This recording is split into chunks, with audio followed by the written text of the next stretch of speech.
gudoomiye ku-xigeenka koowaad ee xisbiga wadani ahna gudoomiyaha garabka toosinta iyo cadaaladda ee xisbiga wadani ayaa buuqday madaxweyne ku-xigeenka Soomaaliland Cabdiraxmaan Cabdilaahi Ismaaciil Saylici oo shalay dhaawac fudud ka soo gaaray misigta buuqashada gudoomiyaha garabka toosinta iyo cadaaladda gudoomiye ku-xigeenka xisbiga wadani Axmed Mumiseed ayaa ka waramay xaaladda madaxweyne ku-xigeenka uu tilmaamay inay aad u wanaagsan tahay madaxweyne ku-xigeenka dhaawac ba gaaray oo runtii uu yar marka la yarsiibtay dabeedna lugta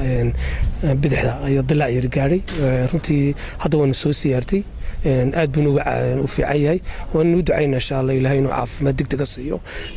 wax weyn oo dhibaato weyn u qaba ma jirto laakiin dilaac baa la sheegay dilaacana insha Allah taala waxa laga yaabaa oo iska xalmismi doonta waxaan ugu imid deeyna madaxweyne ku-xigeenka dalka weeyii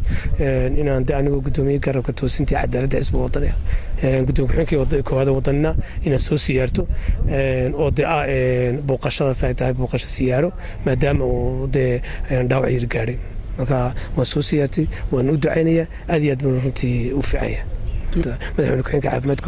caafimaadkiisu hadda imika aad iyo aad buu u fiican yahay